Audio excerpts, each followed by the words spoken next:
let me do a little top up, and mine is a little drift away from talking about some of the issues Fadi had spoken about.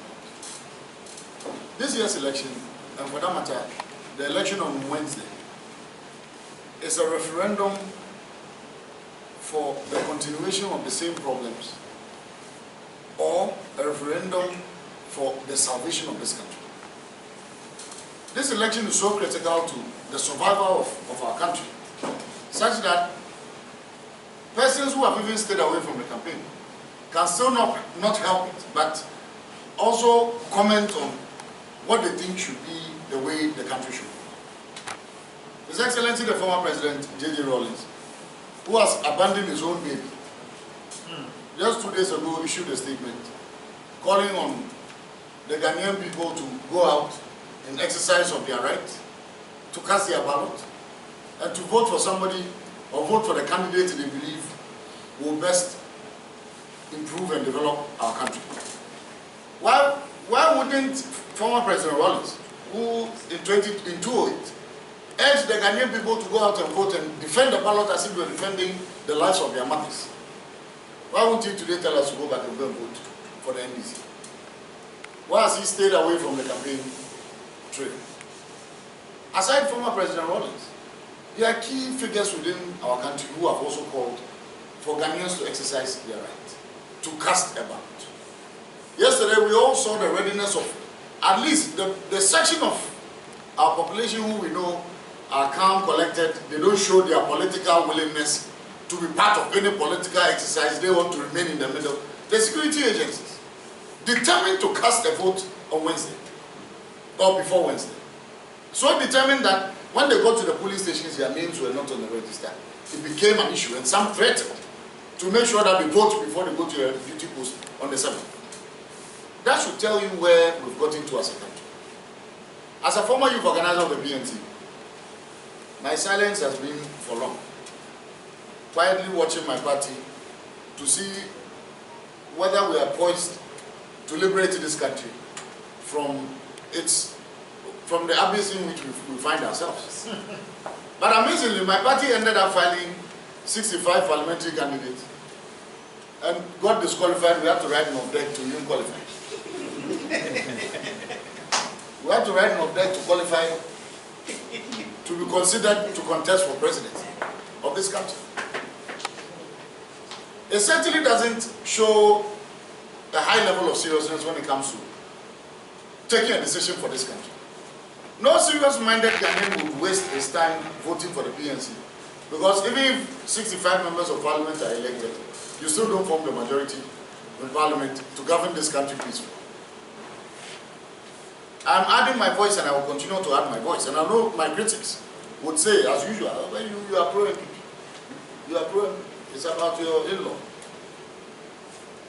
Should we have had a situation where Baumia was not even the running mate of the New Patriotic Party, I would have, on the basis of principle, on the basis of morals, continue to support the candidature of Nana Addo. Very well. I am begging and pleading with all well-meaning Ghanaians. Let us not waste our votes by voting for candidates that can win the elections. This election is so serious and so important that change must be effected. Change must come to the Ghanaian people, and proper and quality change must come to the Ghanaian people. I'll beg you, let us not waste our votes by going out there to say we are voting for CPP. Although we know the CPP today, I'll deal with them. I don't care what people say. The CPP today seems to be doing the job as Ariga left off in 2012. They have taken up that mantle, yes, and they are taking care of that. The PNC today, there's no spirit within the party to run a proper campaign. The NDP today has its own challenges. The PPP, Papa President, has to also write an deck, and after the deck, the results have come out, but you are still not satisfied because going through that deck, there's a selection process. Those who qualified immediately must be considered before you coming in would be considered. I would urge every well-meaning Ghanaian. This is about the survival of our country. I can assure you should John Mahama continue to be president of this country, there will be no Ghana beyond 2017.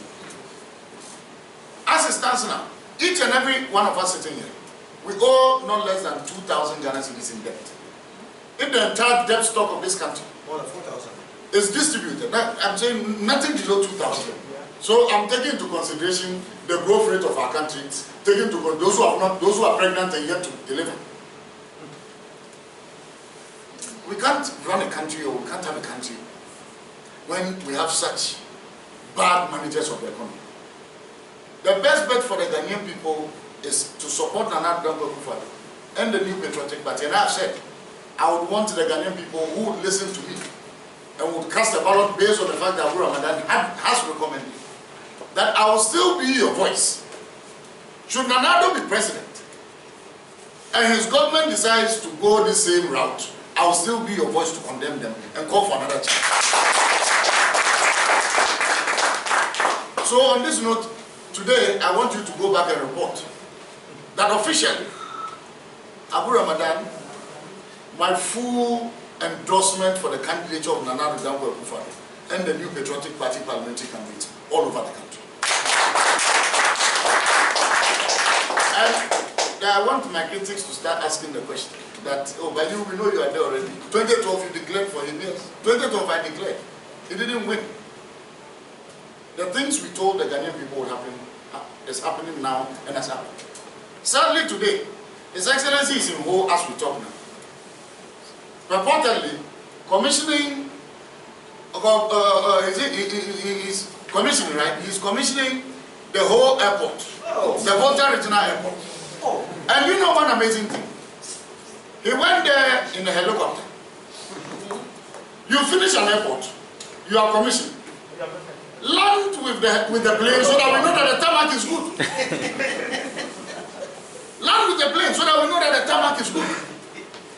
So that we know that when you arrive, you were received at the arrival hall that has been built there. It's like constructing a road and telling me you are coming. That's not an airport. That doesn't even befit an airport. Not even an aerodrome. It doesn't even befit to be called an aerodrome. He went there in a helicopter, Apache helicopter, whatever they call it.